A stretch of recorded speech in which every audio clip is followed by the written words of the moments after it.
right. Hi, everyone. Thanks for joining us today. My name is Kristen Malzone, and I am the Community Manager for the CA Security Community.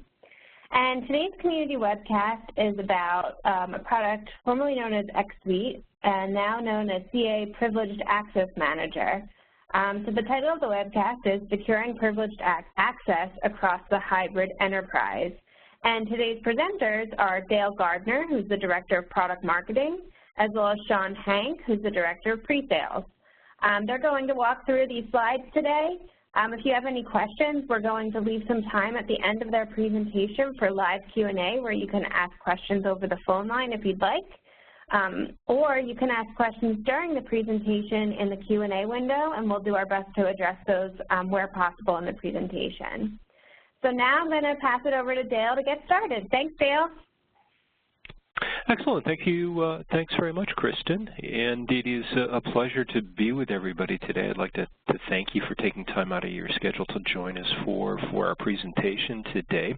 Kind of the way we're set up today, I'm going to chat for a little bit and talk just a bit about kind of the problem and the issue with privileged access as we see it and why it's become such an important issue for so many organizations. And then we're going to transition and shift gears a little bit, and I'm going to turn it over to my colleague Sean, who is going to walk through a demonstration of the product so you can actually see the capabilities and how we can help you manage privileged access kind of in a hands-on fashion in a live demo. So without further ado, as they say, why don't we go ahead and dig in and let's kind of focus first off on the whole question of, so why should we be concerned about privileged access? And I think we have to start with the issue of the fact that one of the key concerns for organizations these days from a security perspective is the increasing number of data breaches and security incidents that we see.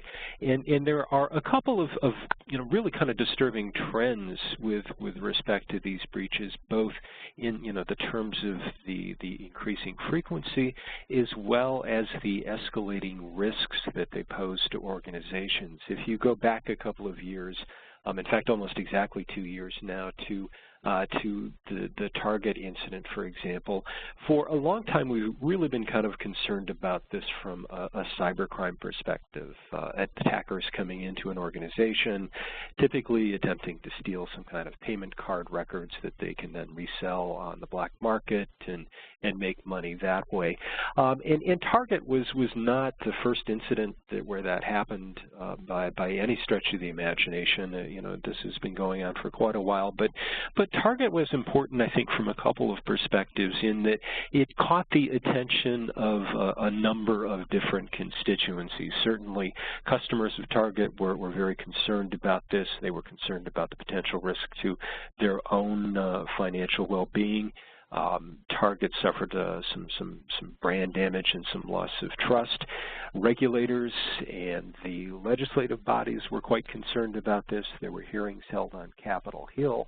And most importantly, I think from our perspective, is the fact that this really kind of finally elevated these incidents to the level of senior management within organizations. So for the first time, you really had very senior C-level executives and even the board of directors concerned about what organizations were doing to prevent data breaches. Now, since then, as I say, you kind of have to work hard not to notice the news of the continuing string of these incidents. But we've also seen a couple of other disturbing trends. One being an increase in the number of attacks that are focused not just on kind of run-of-the-mill cybercrime, if you will, but actually having a material impact to operations. CodeSpaces is an example of one of those. It's an organization that was based in the UK. They were a cloud-based provider of version control services for developers, and in their case, an attacker, a malicious attacker, was able to get into their environment, take control of their systems, and essentially delete their entire IT infrastructure and put the company out of business. Sony Pictures and Saudi Aramco were a couple of other examples where in the case of Sony, there was a lot of focus and attention around the movie The Interview, which involved a plot to assassinate the North Korean leader. But what was not as widely reported was the fact that there was actually quite extensive disruption, physical damage to systems, an interruption of business processes and productions that really caused the business a significant number of issues. And then, of course, more recently, going back to the beginning of this year, we've now even seen issues or attacks that we are told are the result and the consequence of cyber espionage, starting out with some of the insurance company breaches. Anthem, Primera, Care First were some of the incidents that were high profile and in the news, like I said, at the beginning of this year.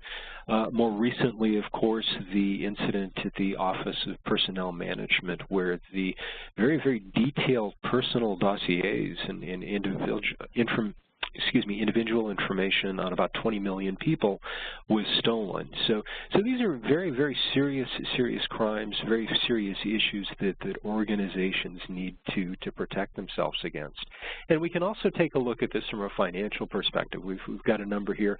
This is from, looks like from 2014, and estimated at that time that the annual cost from, or losses rather, from cybercrime ran to about $400 billion a year. And I'm more of a word person, less of a numbers person, so we've kind of added a couple for those of you who are in similar straits. We've added some figures for comparison.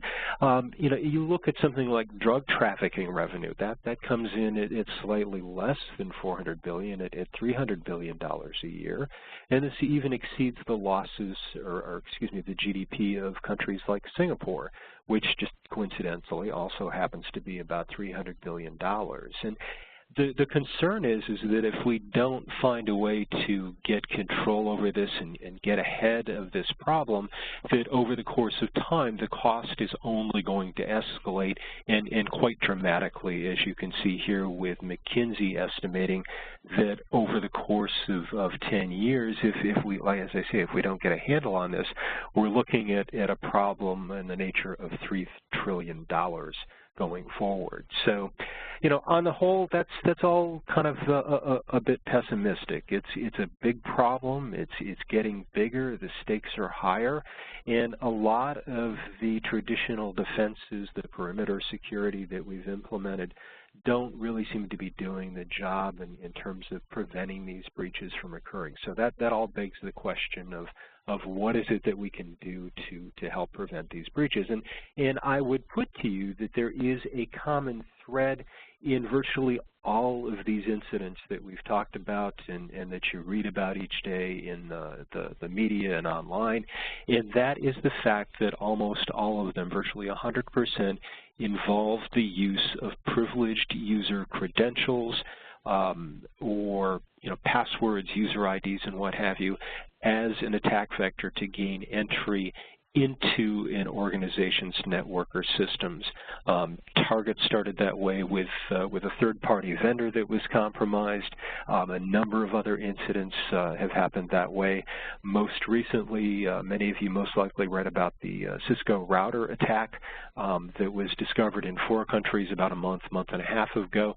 Again, that one started when an individual was able to compromise administrative credentials to a number of Cisco routers, gained access to the system, and then once they were inside, had free reign. So if we can find a way to get control over these privileged users and these privileged credentials, then that gives us a very powerful defense against protecting against these forms of attack.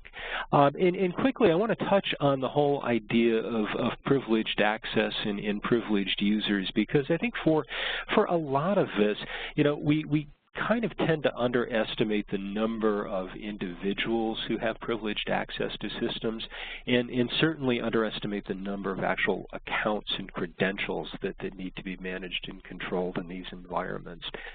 Because for the most part, for a long time, we've kind of thought about privileged users as the guys and the gals down in the data center, the systems and network administrators, the people running the databases, or the application administrators. And those certainly are, the traditional classic privileged users that we think about. But as organizations have expanded out into virtualized environments, out into the cloud, we've added not only additional privileged users in the forms of administrators for those environments, but we've also kind of increased the attack surface because we have many, many more systems that are operating in those environments, as well as management consoles and APIs that control those environments and are used to structure and modify those environments, which are very critical attack surfaces. Coming back inside the organization, the deployment of software as a service kinds of applications. We've got Microsoft Office 365 here. There are any number of other systems that are operate in the same fashion, and you have a lot of individuals in the organization who have some level of privileged access to those systems and can pose a risk if their credentials are compromised or if they become some kind of an insider threat. And I mentioned in passing in talking about some of the specific breaches, partners of various kinds. We've got business partners who we've given access to our systems, vendors, contractors who we've provided with a high degree of access to our internal environments for very good reasons, but again can be compromised, can be taken advantage of and used as an avenue of attack into our internal network environments. And last but not least, I'll mention just in passing here, it's not going to be a lot of focus of our presentation today, but one of the other critical attack vectors in a store of privileged credentials are applications themselves. And we see this in a couple of different ways, both in terms of business applications where I may have something that a system that runs in batch each night, gathers some data from different databases and what have you, and rolls it up into a report for somebody, as well as increasingly in these virtualized and cloud environments where we've got scripts and configuration management systems that are creating environments on the fly. All of those tend to, unfortunately, have credentials hard-coded in them, so we need to find a way to get those out of those systems where they're not such easy prey for attackers. So, with all of that in mind, let's start to transition then to Sean's part of the presentation. Really, the focus for CA Privileged Access Manager, which, as Kristen mentioned, many of you may have previously known as Xsuite from Xceedium, is a solution that has been focused really from the outset on protecting what we have come to call the hybrid enterprise, which is the combination of the traditional data center that most organizations still have with the different servers and mainframes and all the networking equipment and databases and what have you, as well as those other environments that we just talked about, the software-defined data center and software-defined networks, the public cloud, things like Amazon Web Services and what have you. Importantly, not just the resources deployed in those environments, but the management consoles and the management APIs as well. And then finally, the SaaS applications that are deployed throughout most organizations. And as I sort of asserted before, kind of what we've seen in a lot of organizations as a consequence of these attacks, we've deployed a lot of perimeter-based security and controls that we've relied upon to protect these environments. It appears in a lot of cases that those aren't really doing the job that we need them to do. So from our perspective and what we're trying to deliver with Privileged Access Manager is really a new security layer that's focused on controlling and auditing all privileged access to all of these different kinds of systems across the entire enterprise.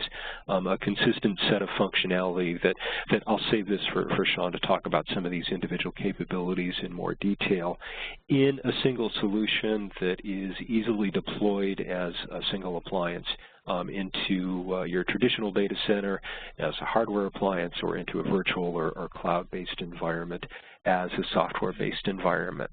So that's kind of the end of the portion that I have. I'll pause here before we transition it over to Sean to see if there are any particular questions. Kristen, any questions we want to address now, or shall we transfer it over to Sean for the demo?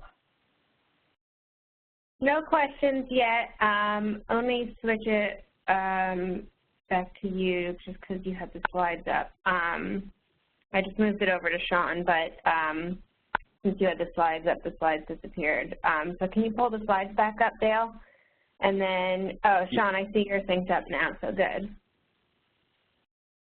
Oh, I see one question came in from Rafael Rodriguez. Let me unmute your line. Rafael, are you there? Oh, he's asking how to customize SSO app to SAP GUI client server.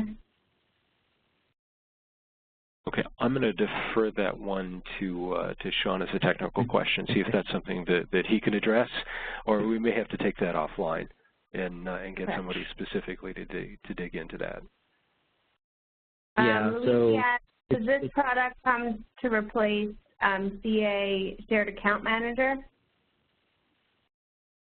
Yes, it will eventually. This has a lot of the same functionality. I haven't gotten into the roadmap here. That's something that we'll be talking about in more detail around CA World, and we'll have some more things to say there. But eventually the plan is for, as I say, what we're calling Privileged Access Manager to work with the host-based components of the existing Privileged Identity Manager product. And then over the course of time, that will replace the current Shared Account Manager, and there will be an upgrade path for customers who have that product to move up to Privileged Access Manager, and we'll have more details about that as we go along. Okay, and then another person asked, is there a trial version available for the product? We don't really have a trial version of the product available right now. Typically what we would do is sit down, and this is something that Sean can maybe talk to a little bit, since that's something that's kind of more in his area. But typically what we'll do is sit down, talk to somebody, go through a demonstration, help people understand what we're capable of doing, what their particular requirements are, and then we would set up some kind of a proof of concept where it makes sense. Okay. And then Kenneth asked, it would be helpful to understand where exactly the overlap is between our existing Privileged Identity Management solution and Xsuite. Okay.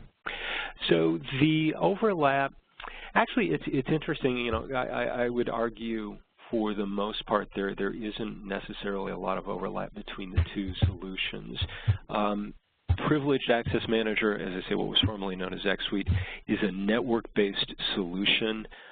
It works primarily, for the most part, as a proxy. So, and as you'll see in the demonstration, an individual logs into Xsuite and gets access over the network to the various managed resources. Privileged Identity Manager, for the most part, brings a number of host-based controls that actually operate in conjunction with the kernel and the operating system on specific servers, and that provides an added level of control for those systems. And then going forward, you'll see ways that the two systems then work together. So the ultimate aims are the same. Some of the functionality is different, and the way they go about it is different. And the particular approach that's best for a specific organization is going to depend upon kind of what your particular risks you're trying to mitigate against, and what your overall architecture and infrastructure is like. Okay. And then Guillermo asked, will CA Privileged Identity Manager continue selling?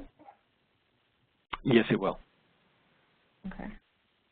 It's got a new name too, doesn't it, Dale? Pardon me?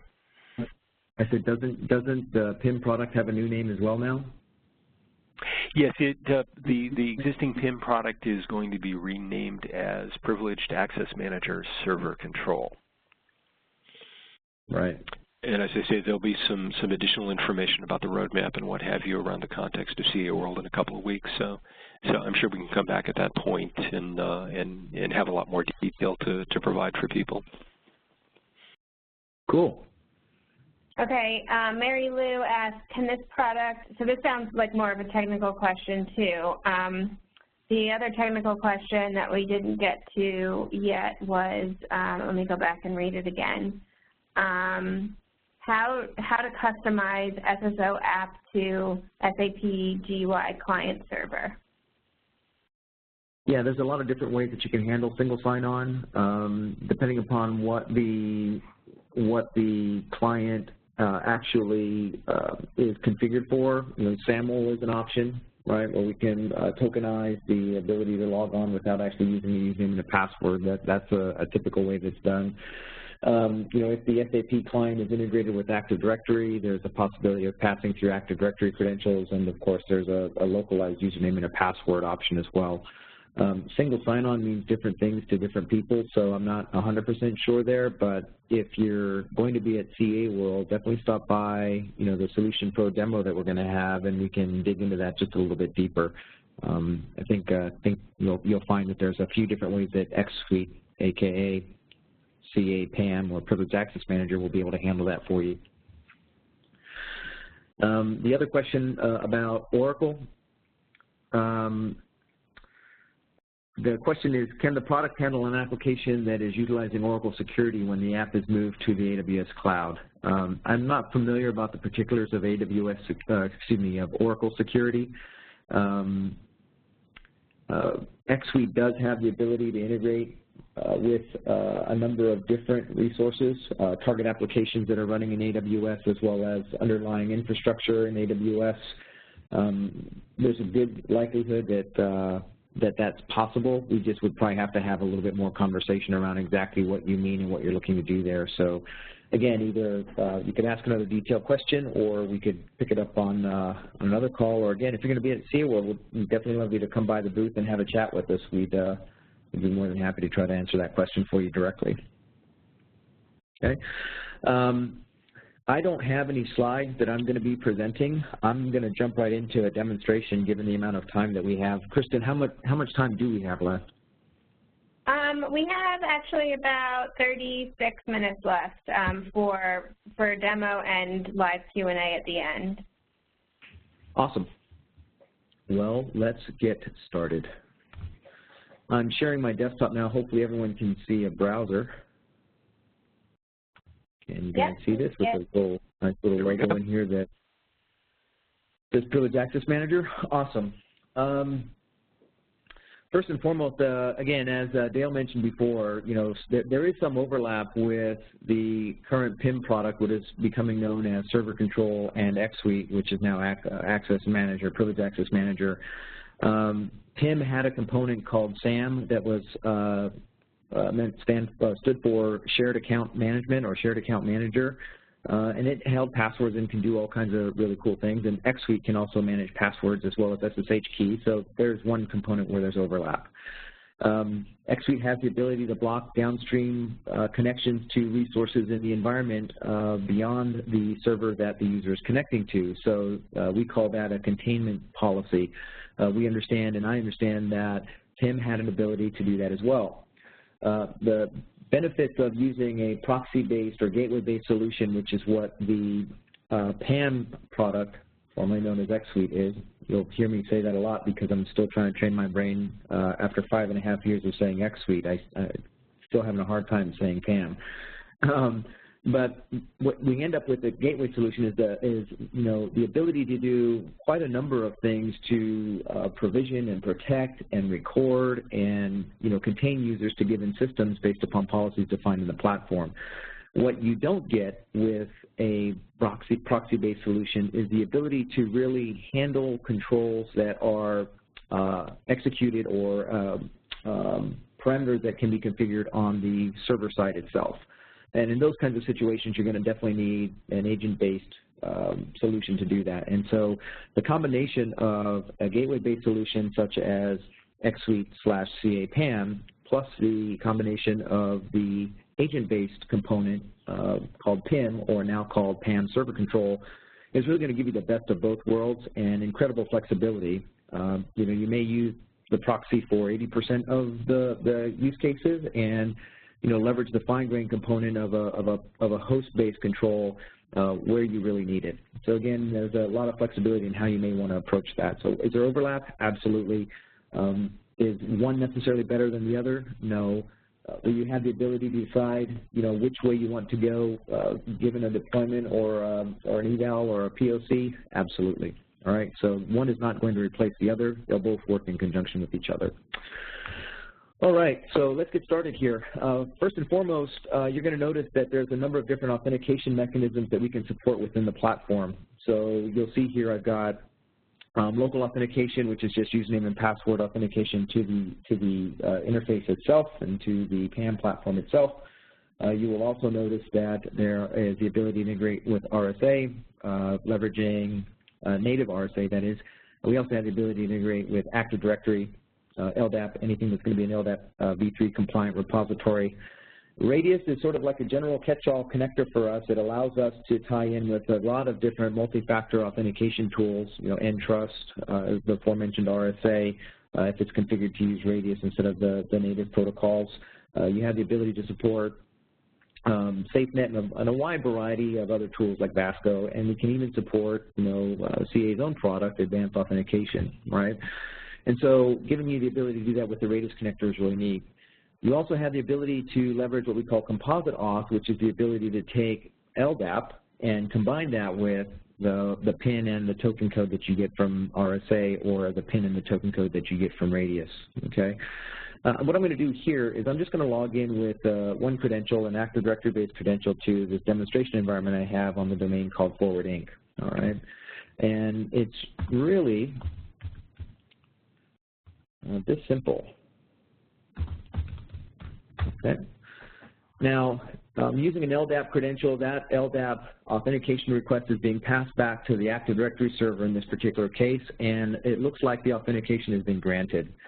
One of the things that's really neat about the Xsuite platform is this ability to separate the authentication process from the actual authorizations process within the context of Xsuite itself, right?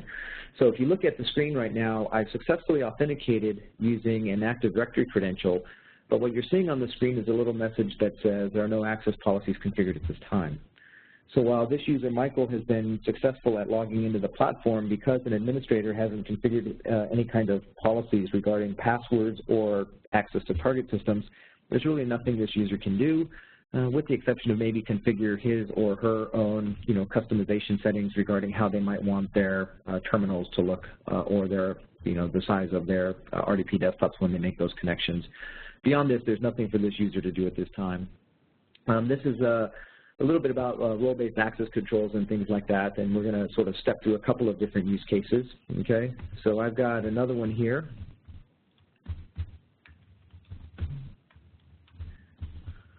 And in this case, again, I'm going to use an LDAP credential. I'm going to log in. This time, looks like I fat-fingered that one.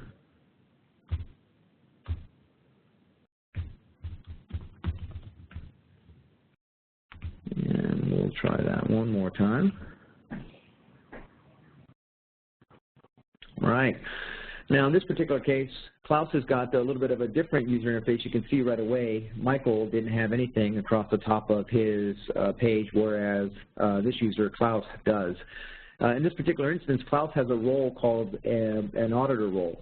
All right, and in this auditor role, he has the ability to review all of the parameters relative to the PAM platform in regards to, what protocols are supported, which ones are configured, what are the global terminal settings, are we going to enable drive mapping, are we going to allow SCP, SFTP file transfers, all those types of things that you would expect, but he's got read-only access to look at these settings.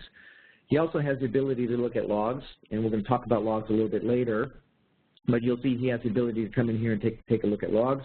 We can see that user Michael Calvo did have that successful LDAP authentication earlier when I showed that, and we also showed that I fat-fingered the credential for the user Klaus here, okay? Now, the neat thing about Xsuite is that even the act of looking at the logs themselves is an audit event, and you can see here that we've actually, Xsuite has actually logged the fact that Klaus has looked at the logs.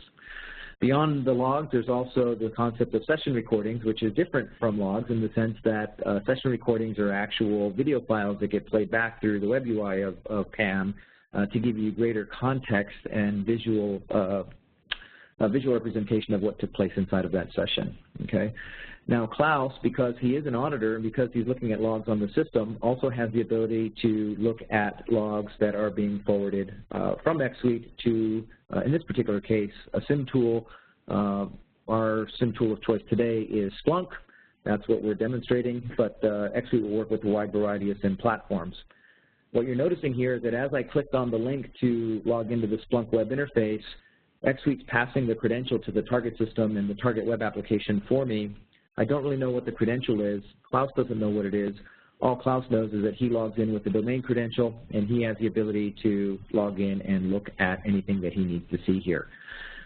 In the background, what's happening is this session is actually being recorded as well. So in this particular instance, if I want to look up, let's say, violations that have taken place via SSH over, let's say, all time here, and just click on the search button, I'll get a list of 40-some-odd events that took place. If I want to look for all events that have taken place by a user called Super, regardless of the kind of events that is or protocols that is in, you can see that I'm going to see that as well. Okay, and I could even break that down a little bit further here in the list and get that. So because Klaus is an auditor, he's got that audit role and that function, he has the ability to kind of take advantage of this and look at this information and do what he wants with it. The cool thing about Xsuite is that even though Klaus is an auditor, he's not above the technical controls that are in place within the platform. And so if I go back to the session recordings here, you're going to see that there's a session recording for the session that Klaus just had. Notice, if you will, that that recording is ready to view almost instantaneously. We just shut down that session and click on View Recording here, and that session is going to pop up and we'll actually see everything that we just did. All right. So you can give auditors access to be able to look at data within the platform, and they too are going to be falling under the technical controls that the PAM solution will provide. Okay. So we'll let that load up here, and you get to see that. Notice in the column over here that we do have high-quality recording enabled. This is about a minute-long recording that we've done, and we're tracking all of the activity back to the Xsuite user ID, which in this case comes from Active Directory and Active Directory LDAP group. So Klaus is being tracked back, logging in with Xsuite A, and then turning around and using a shared account, if you will, or a privileged account, if you will, called CA Audit for the Splunk web interface. All right. So pretty straightforward use case there relative to the audit role. Okay. So I'll log off here. And we have other roles. I'm not going to spend a ton of time going through all of the different roles that we've got, but one of the ones that I would like to talk with you about is a role that we call the Global Administrator.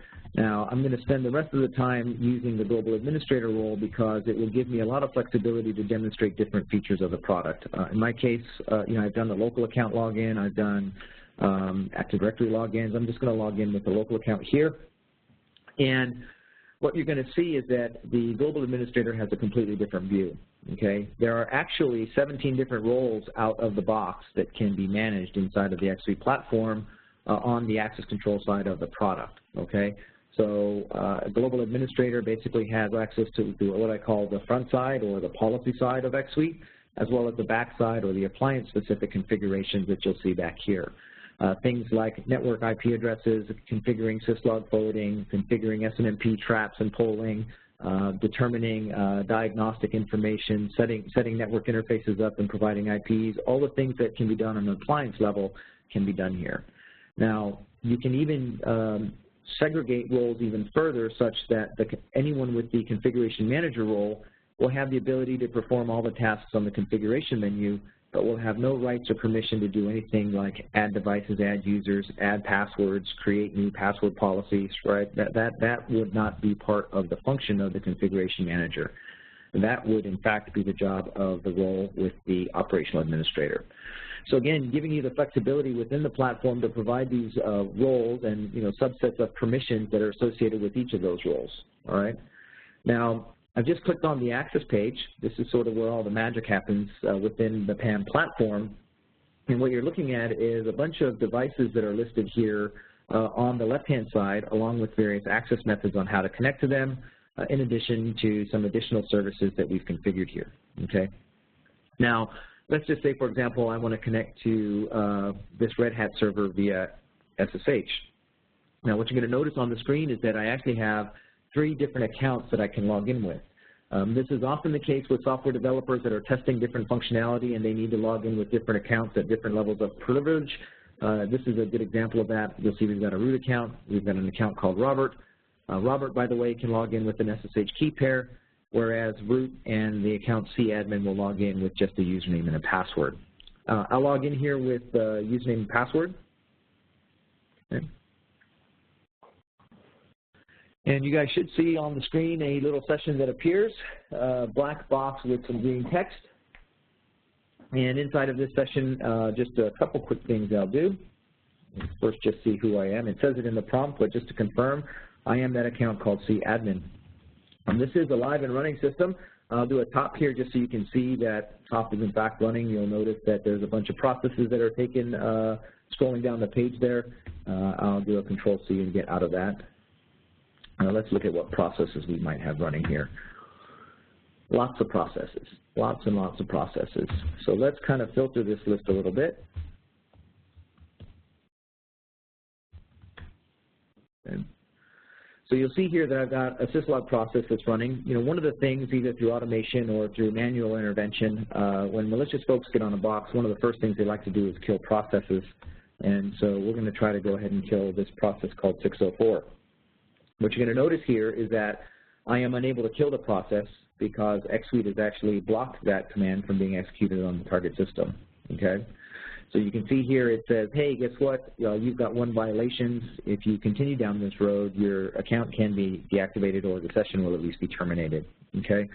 So again, letting you see that it's possible to prevent unauthorized commands from being executed and flagging them for alert later on down the line. Let's see what else we can run here. Let's try this.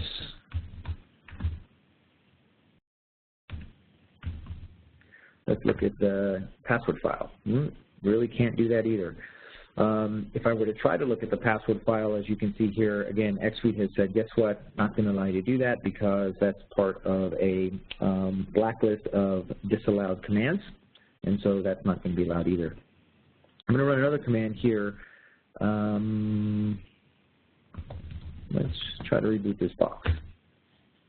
Now, as I try to reboot the box, you're going to see that that's not going to be allowed, and the session actually gets terminated.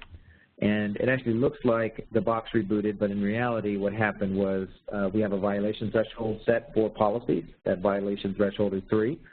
And if I jump into the logs here, what you're going to see is that we exceeded the maximum number of violations, and the unauthorized word reboot was typed, and therefore the session was in fact terminated.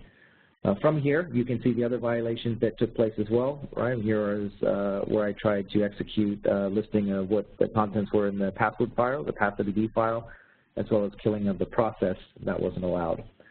Because there were violations inside of these sessions, I can click right here in the syslog or session log screen and be able to pull up the recording of that session, and you can see how that shows up on the screen right here as well. These are searchable logs, meaning that I can come in here and I can look for any instance of violation, wherever that took place, and scroll down and get all of that information as well. So even though I was logged on to the target machine as cadmin, I was actually logged into Xsuite as super. All of the activity is tracked back to, in this case, this named person called super, this named account on the system called super. And that's a pretty typical process that's going to happen throughout the entire environment. Right? Anytime you log into Xsuite, anything that you do on a downstream system, regardless of the account that's being used on that system, will go ahead and be attributed to you. Okay? So that's just a quick example of what you can do with an SSH session. Xsuite supports recording for mainframe sessions, 3270, 5250, both encrypted and unencrypted. We support Telnet, we support SSH, we support web, we support HTTPS and HTTP, as well as a variety of other protocols that will allow you to have this kind of capability. Okay. So I'm going to go ahead and go back to the access page here. In fact, I think what I'm going to do is actually log off from the super account. And this time I'm actually going to log in with a different account. I'm going to log in with an account called SWH. You guys won't be able to see this on the screen, but I'm actually going to use the CA Advanced Auth mobile token app on my mobile phone here, and I'm going to generate a token, and I'm going to go ahead and allow that to show up on the screen here. Type that in. And you'll see that I'm given access to the platform with my successful use of the generated PIN and generated token based upon the PIN that I entered. Okay.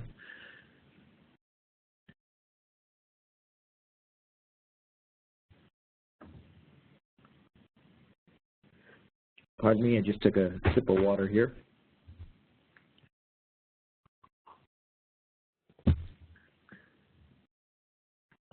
I can't see any questions right now, but while this is loading up, I just want to sort of take a pause here. Dale, Kristen, are there any questions that I can answer about the SSH session that we just had? I don't see any right now, but I'm sure some will come in now that you mentioned questions. If you guys have any questions, you can post them in the Q&A window. Vinay asked, can we see how policies are managed? Can the policies be ported from lower environment to upper? Yeah, we can do that. Let me just quickly show this one use case showing some more segregation of duties in what we call our denial permit by exception engine. I'm just waiting for these policies to load up for this user account, and we'll do that. And if this doesn't work, it's always good on a webinar when stuff either slows down or doesn't work very well. So we'll give this a shot here. Otherwise, I'll log back in with the super account and we'll show you how policies are managed. It's the same user interface, whether I'm going to manage policies or whether I'm going to have users connect to devices. And I'm pretty impatient and don't want to wait, so I'm just going to bypass this here and close that down. And we'll try this one more time with the super account.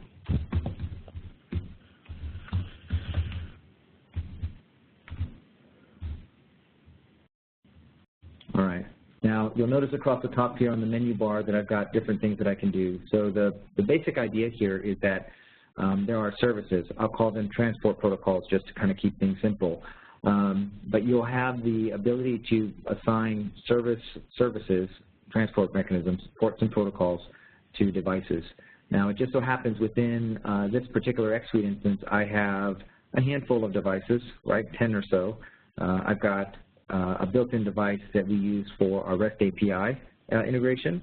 We have authenticated API calls that can be made to Xsuite to provide automation and workflow within the platform. You'll see I've got routers, I've got VMware-based components, domain controllers, Linux servers, and some Windows servers as well.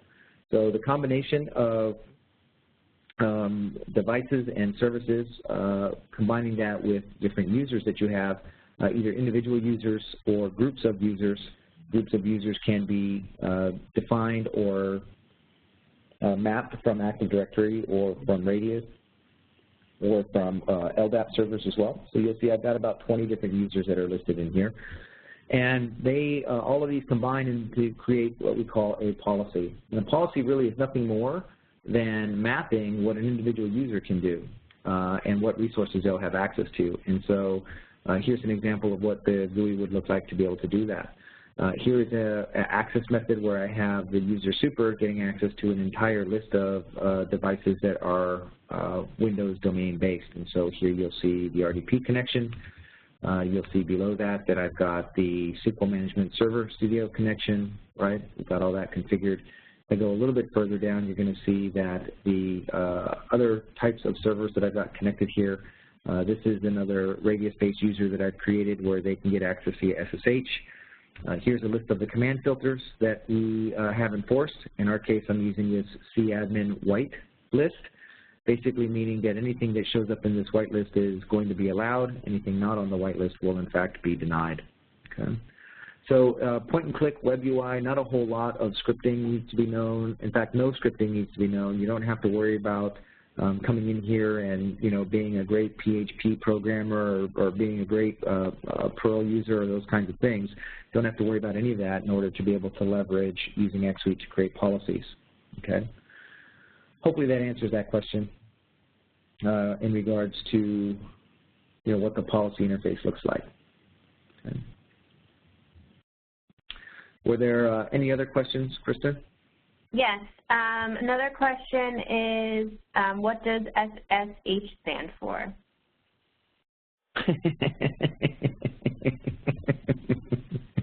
Well, you know what? Here, let's just do this so everyone can see. What does it stand for? Secure shell. Right, there we go. Google is our friend. Let's go ahead and use it and take advantage of it. It's basically a secure encrypted protocol, TCP port 22, that allows you to be able to communicate from a client to a target server for purposes of interacting with that system, transferring files, updating, executing commands, and those types of things. But it's a transport mechanism. In the context of Xsuite, what it means is it's the channel that's going to allow you the ability to connect to that resource over that particular protocol to perform those tasks. Under global settings inside of the Xsuite UI, you'll see that we've got what we refer to as access methods. These access methods like VNC, RDP, Telnet, SSH, these are protocols that are supported by the platform that allow us to do inline blocking and tackling and containment of sessions, as well as recording them, right? So you'll see that inside of the interface. On the access page, we show them here because we're letting you know that in order for you to make a connection to, let's say, the Cisco router, we're telling you the type of protocol that it is so you know what type of connection you're about to make. Can you have parallel SSH sessions? Sure, yeah. So if I connect in here, and let's say I want to connect as CA admin, some of the settings, Xsuite will allow you to have multiple concurrent sessions to the same server, different server, it won't be a problem. There may be security controls that you have on your target system that do not allow concurrent sessions by the same user account, but it's going to be something that Xsuite can support it. Is that going to be every single case? Probably not, because again, it will just depend on whether or not the target system will allow it. So here you'll see I've got 2 sessions to the same server using the same user ID. I could also launch another session here where maybe I want to log in with Robert. So now I've got 3 concurrent sessions to the same server. There is an unlimited number of concurrent sessions that you can have from an Xsuite perspective. It's not licensed based upon the number of sessions. It's not licensed based upon the number of users that are accessing the platform, so you don't have any kind of worries or concerns there. All right, here's one from Luigi. Are violations validated at typing time? Violated at what time, I'm sorry? Typing time? Oh, yes, absolutely. In fact, that's one of the benefits of being a proxy-based solution is you never have to worry about the command if there's a blacklisted command, and I'll go into the policies here and show you what the blacklist look like. We have several of them that we've configured. You'll see I've got here's the CA admin whitelist as an example.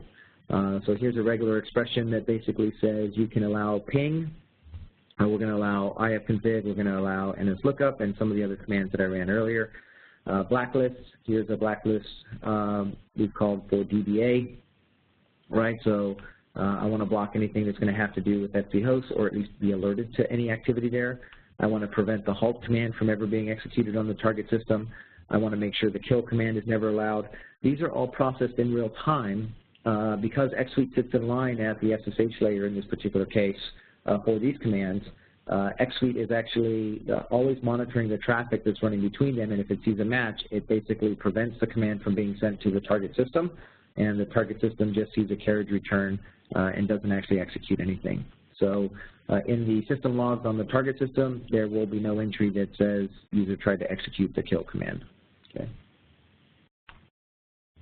But they are processing. Sorry. Go ahead. You have more on that? No, I don't. Right. I'm good. Okay. Douglas asked, can we add another SSH port if we have another one not used that doesn't use 23 ports? Yeah, you have a couple different ways you can do that. Under the global settings, you define what the default port 22 is, but under each individual device, you can actually configure a separate custom port 22 if you want to. And by the way, I will just mention to you that I'm doing everything right now through the UI just so you can kind of see it. But the reality of the situation is that you can do all of this via API calls as well. So if I wanted to say that this Red Hat service was going to have not use the standard port 22, but I wanted to use port 2222, I could configure that just as I've done here. And if I don't like the name SSH, maybe I want to call it something else, right? Right, I could do something like that. I can give that link a custom name, so when it shows up on the access page, that custom name is what's going to be there, not the standard SSH that you see here. Xsuite also supports forwarding of X sessions. If you check this X11 box, that means that you have an X server running on your desktop environment somewhere. You'll be able to support X forwarding with Xsuite and through Xsuite on your desktop.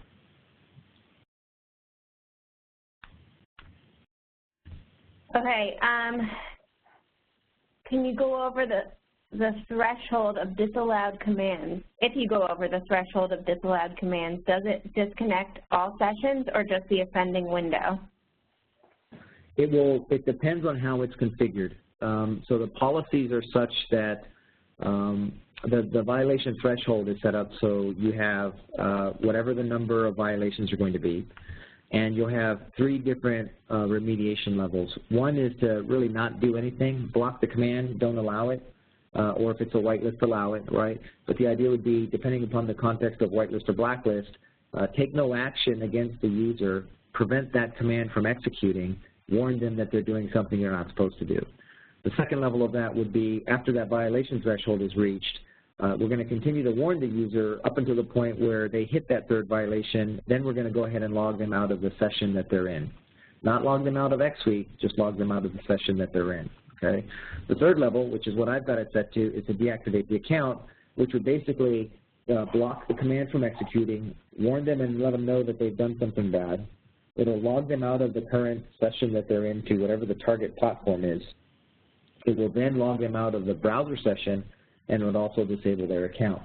And when their account is disabled and they end up calling support and saying, hey, my account is disabled, I'd like to get it reactivated, and the support guys and gals say, what did you do? And that person says, well, I don't know what I did. I don't think I really did anything. Well, guess what? They'll have all the logs that indicate that exactly what happened. They'll be able to run searches, right, based upon different categories of events or all events.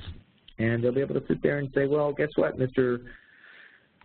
Joe, looks like you actually performed some violations, and here's a list of them all right here, right? Oh, and if I want to, we can actually go and look at the content, get full context of exactly what happened inside of that session just by simply clicking on that link and having the recording come up. So, again, providing you that irrefutable attribution that, in this particular case, SWH from his Android authentication multi-factor app did some bad things inside of that session, right?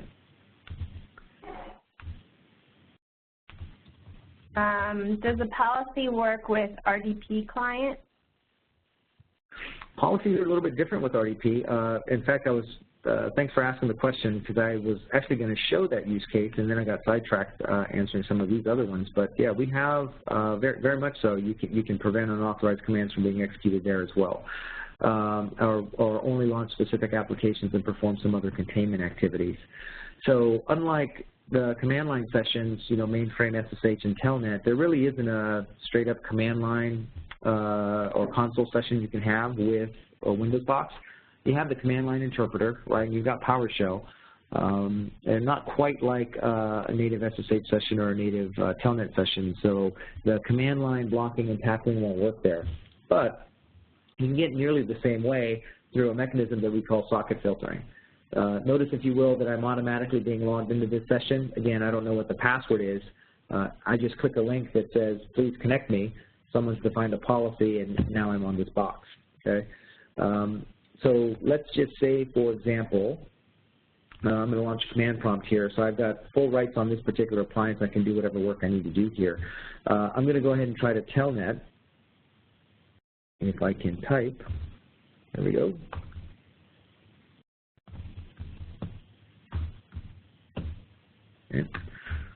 Oh, it would really, really be nice if I could type. Sorry about that. Let's try this again.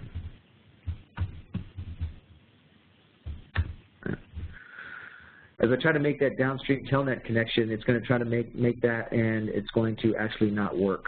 Okay, so it's going to sit here and spin, and it's going to say connect, connect, connect, and it's not going to work. All right. I also have the ability to do the same thing with PuTTY. So, for example, if I wanted to try to connect via PuTTY to, in this case, my Linux box, I load that up, right? And I try to make that downstream connection. right? Unable to open that connection. Containment policy has been violated. Access is denied. Please contact the security help desk. Okay. So I'm not allowed to execute that particular command. Okay. If I were to try it again, this time let's say I want to try to connect to a different box. Right. Still using the PuTTY client on this remote desktop session, again, not allowed. Okay. I have other things I could try. I'll just quickly use the RDP protocol. 172.17.17.10 is my domain controller. As I try to make that connection, you're going to see that that's also going to be blocked and not allowed. So I can perform whatever tasks I need to perform inside of this environment that I'm in, on this appliance that I'm in, but I can also block the downstream connections from ever happening or being engaged.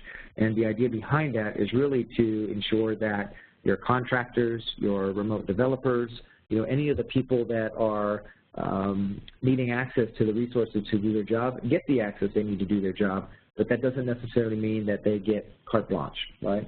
And so that's the idea behind that. And I'll just finish this off because I've got this one set up with a limit of 4. So I'll just go back and try the domain controller one more time. And you'll see here that the RDP terminal client says that there's been an internal error because Xsuite hasn't allowed that. We've now exceeded the maximum number of violations, and therefore the session has been terminated. Okay. I can jump back into the logs here. Again, I can view these logs. Whether I view them within Xsuite, whether I view them within a SIM tool, really makes no difference. But here is the actual final message where it says that the session was terminated. Okay. And if I want to go play back that recording, I can simply just click on the recording, and I get that visual representation again of exactly what took place and what's being exemplified in the logs here.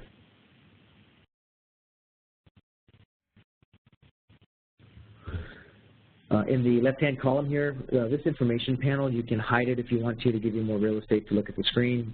But you can see here from an attribution perspective, it was a super account logged into the primary Xsuite box that then did a local administrator log on to this box called PinDB. This was about a 2-minute and 52-second long recording that only ate up about 344 kilobytes worth of disk storage space. You see here that the actual playback, as I play back, excuse me, lets you see in the bottom of the timeline where all of the violations took place. From the information panel, I can do that here. I can just double-click on this. That's going to take me right to the point in time where that violation took place, and I get to see it happen right on the screen all over again. Okay. So really great way to get you right to the point where the violation took place without you having to watch hours and hours and hours worth of video. Pretty neat. I see we have about 3 minutes left on the bottom of the hour, so I want to make sure that we get a couple of questions. We have quite a few more questions, so we might not be able to get to all of them, but we will follow up with answers to those questions via email once we run out of time. So if we can fit in one more question, how easy can I disconnect a session or many sessions in use for a system? Say, for instance, we need to rotate the password for the privileged user on Windows being used for RDP. There could be many users connected, not just one. Yeah, so session management from an Xsuite perspective is handled not based upon the account that's used to log into the session. It's really just going to be based upon the user session to Xsuite. So if I have 5 or 6 sessions in my particular Xsuite log on here, and I say that I'm going to log out or log this user out, then I'm going to log them out of all of those sessions, okay? The idea of being able to log out on a per session basis is something that we've discussed before. It's not a feature of Xsuite. You're logging the user out from the Xsuite platform and the web user interface. You're not necessarily logging them out from the target system. But because we're logging them out from Xsuite, any downstream action, any downstream activity that's currently being performed will cease and desist because Xsuite will automatically disconnect from those sessions as well. So it's in the current state, it's a disconnect from Xsuite, and all the resulting sessions get terminated as well. Okay. We have time for one more question, I think. If a blacklisted command needs to be executed for genuine business reason or as part of a batch job, do we need to remove the setting from the PAM? Oh, yeah, absolutely. In that particular case, you could even do something called transparent authentication, where one particular level of an account may not have the permission to execute that command, but a second account can. And so you have the ability with Xsuite to do this, to have this thing called a transparent authentication mechanism that will allow you to be able to execute a command even though it's blacklisted. There's a couple other ways that you can handle it. I believe, if I'm not mistaken, and I'm not a PIM expert or a server control expert, at least not yet, I believe there's a way to even do that within the PIM function. So depending upon what you have deployed and which way you want to go, being able to elevate privilege to be able to perform a specific command or run a specific process or modify a file and all those kinds of things is possible to do. Okay, and let's squeeze in one more. Is it possible to set up action tiers for blacklisted actions, meaning certain actions get the escalating remediation while others result in immediate account deactivation? Yeah, you know what? We're gonna hold off on talking about that one until CA World. I can't tell you that it's in the product today, but if you happen to be around CA World sometime around the middle of November, you may find out that there's one or two new features that will allow that to happen. Okay. All right, I'm going to put up a poll right now for everyone to rate today's webcast.